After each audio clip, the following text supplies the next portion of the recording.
All right, hey guys, Ben Uyama here, helping you guys quit porn and masturbation for good. These are going to be our 4 character traits of everyone that can successfully quit porn and masturbation. Of the many hundreds of men that I've personally worked with over the years and are in our program, I always ask these questions and to gauge kind of how serious they are and if they're actually able to give up the habit for good. So if you have these 4 character traits, then it is very indicative that you can quit porn and masturbation and you're in the right boat. All right, so let's get started.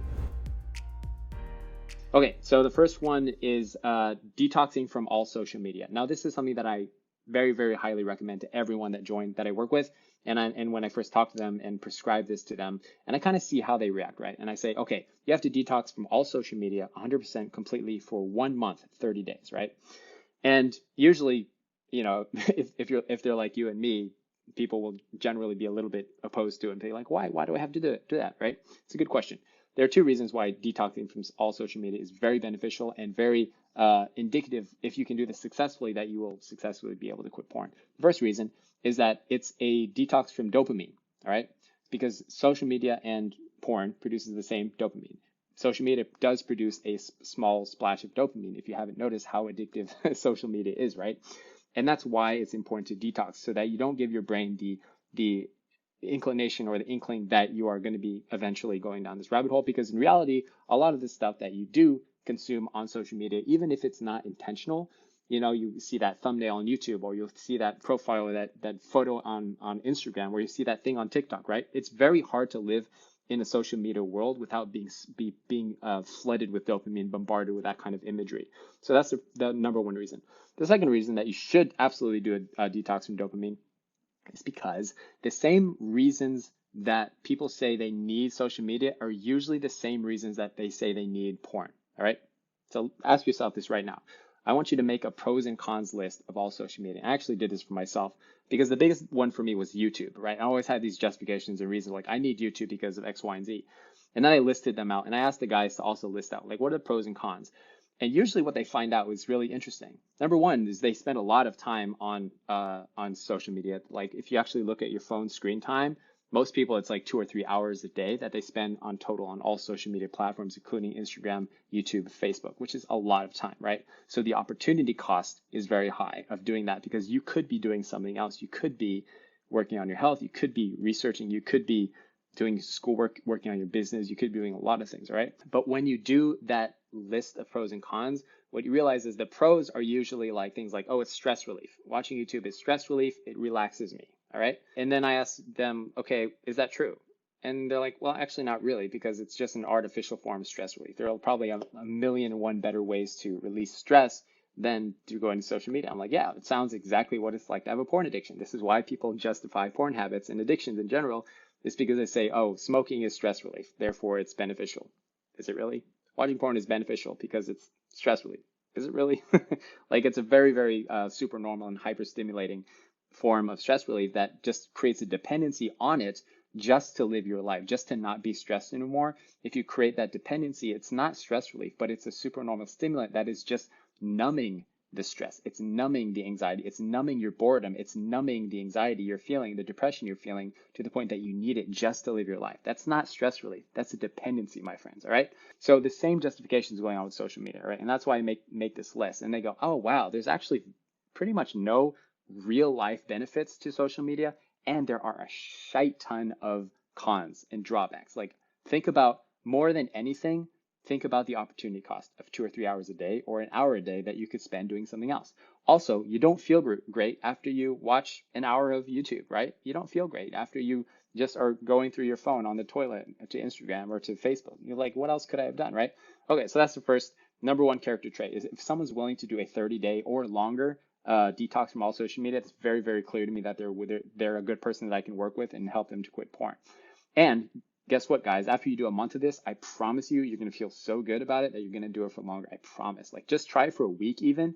You will feel better about it. But I really think it takes at least 30 days, because studies show that the dopamine takes at least 28 days or 4 weeks, in other words, to start like normalizing and leveling down and dying off before people start noticing that their dopamine levels are normalizing, right? So 4 weeks at least. Okay, second character trait. Here we go. Is that people that understand that there are no benefits to keeping a porn habit in their life are very, very much on the path to recovery and having long-term success in quitting porn, all right?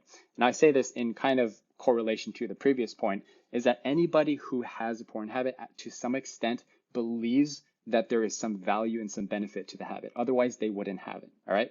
Now, if I asked you, like logically speaking, is there any benefit to quitting porn? If someone is somewhat conscientious and smart, they'll say, not really. It's pretty much just adding a lot of pain to my life.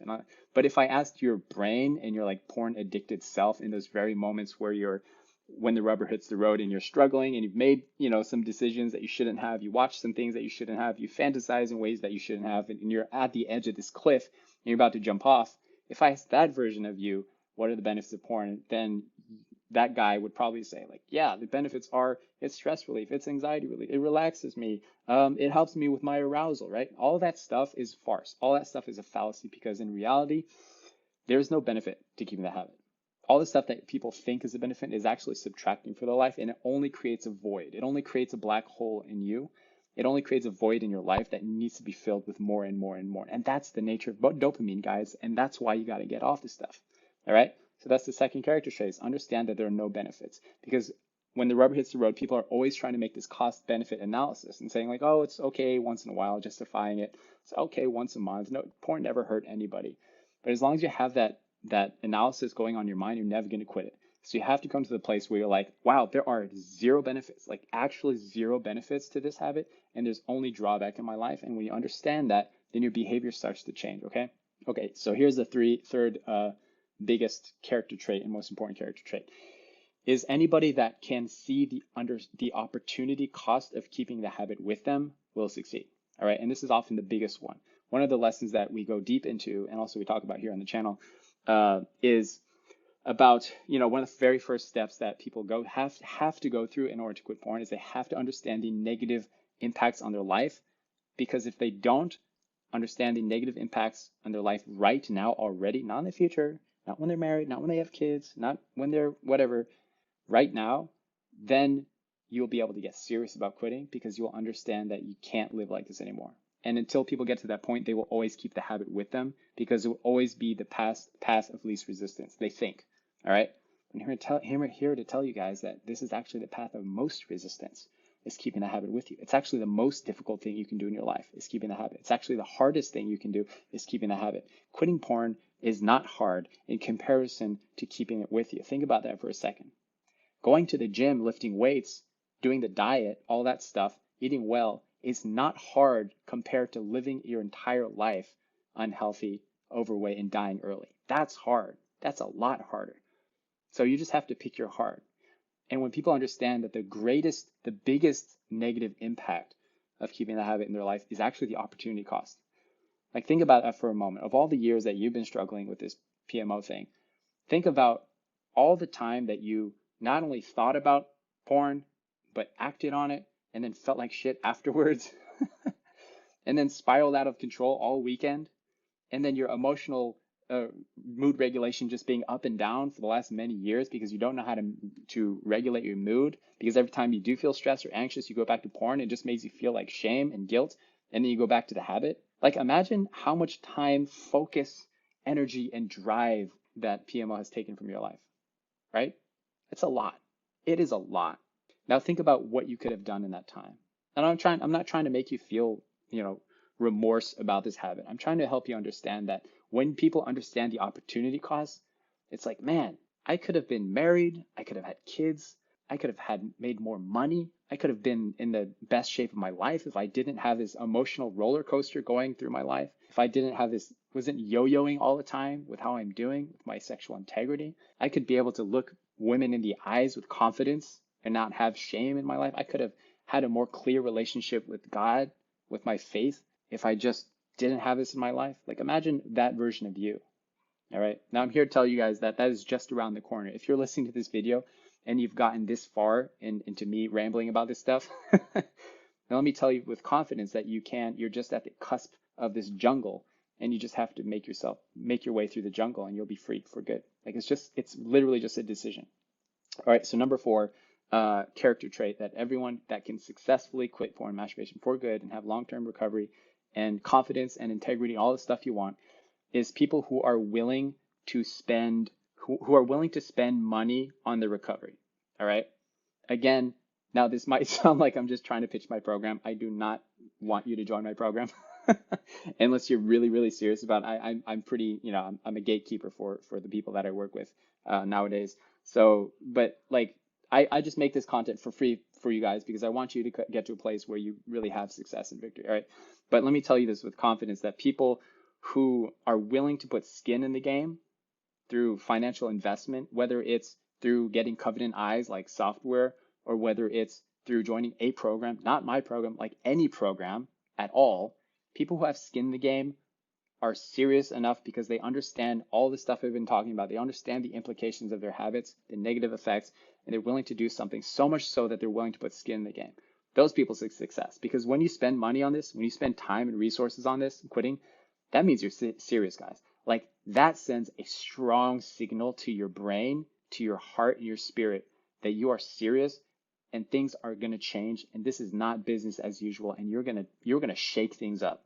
That's what that says. All right. Now, I'm not saying this because you have to make a monetary investment. I'm saying that you have to make an investment of your time and energy, so much so that you have so much skin in the game that you cannot backtrack to the point that it's not even an option for you to go back to your old habit. You have to get to the place where your brain says, this is not an effing option for me anymore. And when you have that mantra so profoundly struck in your brain, in your heart, in your mind, then you won't. Okay? You got to stop giving power to this. This is really what I'm big on recently. All right. And I'll end with this point. Maybe I'll make a fifth trait here. People that don't give power to the habit win. All right. It's the people that wake up every morning and say, oh, I'm an addict. My name is so-and-so and I'm an addict. Those people fail because they corner themselves into oblivion. They corner themselves in the black hole and they obliterate their chances to quitting porn because they identify themselves as an addict. And what are the chances of someone that identify themselves as being fat and overweight and unhealthy and addicted are going to be healthy the rest of their lives? Very, very low chances, right? So you can't give power to it. So you've got to just say, I don't need that. Like that's got to be your new mantra. I don't need that. That's not me. That's not an effing option. And that has to be tattooed to your forehead. All right. I don't need that. That's not me. I'm not an addict. And if you keep saying that to yourself, then you'll stop giving power to this little monster and it will stop controlling you. Because the reason it's controlling you is because every time you do relapse and act out, you say to yourself, I knew it. I was an addict. I was wrong. I couldn't do this. I might as well just give in. I might as well, while I'm down in the dirt, just get back to the habit. Where in reality, if you just the very next day, you made a mistake and said, wow, what can I learn from this? What happened? How did I get here? What can I do better? Like, how can I be better? Get back to the top of the mountain, keep on writing, and I promise you that's victory. Like you have been there already, all right? And I feel like it's important to note that a porn dependency is not like a black and white. It's like, oh, I'm addicted, I'm not addicted. It's a spectrum, it's a continuum of how dependent you are on this habit. And a dependency is something that you decide to just not be anymore, okay? Let that sink in for a second. Everybody who has quit porn, at some point, they just didn't watch porn anymore. Think about that. Like everybody who has quit porn, everyone that's quit smoking, at some point, they just didn't. At some point, they just turned it off. It wasn't like, let me do it once a month and then every 2 months and then once a year and then every two. It's like, no, they just didn't do it anymore. So why can't that be you? Why can't it be you? And let me know, like, honestly, like, why not? Answer that question. Why can't you just, the last time that you acted out, just be the last time you ever acted out? Why not? And if I ask guys in our program, most of the time they'll say, well, because I've tried before and it didn't work. I've tried really hard to quit and it didn't work. And then I go, what did you try? Like, tell me what you tried. And I'm not trying to be brash with anyone or anything like that. I'm just like, honestly, trying to help, right? What have you tried? And I say, you haven't tried. Like, that's a really hard thing to admit. That's a big pill to swallow. But unless you've done all the stuff that I talked about in this video, no more social media, you detox from it. Like, you shouldn't be on any social media if you're trying to beat this thing. You understand how porn is not adding any benefit, but it's only taking away from your life. You understand that there's a huge opportunity cost for keeping this habit in your life, and you're willing to put skin in the game to actually get better. Until you've done all that, no, you haven't tried. You have not tried your hardest, and therefore it is unreasonable to conclude that beating porn is hard and it's too hard. It doesn't have to be hard. It doesn't. And if you think if you're some special snowflake that you're so addicted and you're so into weird fetishes that you can't backtrack from this, if you believe that, then you have to start with facing that belief that is not serving you. And you have to slay that monster. I'm here to tell you guys that you can do this. Like, you can. Why not be you? Why can't it be you? Like, tell me that. And if you think in the back of your mind that there's something that's saying, oh, like, I can't do that. I'm not the one that can do it. I'm too addicted. Well, you're wrong. Okay? And as long as you have that in your mind, you're never going to quit. You're always going to be a slave to this thing. So just, you gotta freaking slay it, right? I make these videos just to be helpful for you guys who are trying to quit porn and masturbation. So do follow, like, subscribe, comment, all that good stuff. All right, see you later.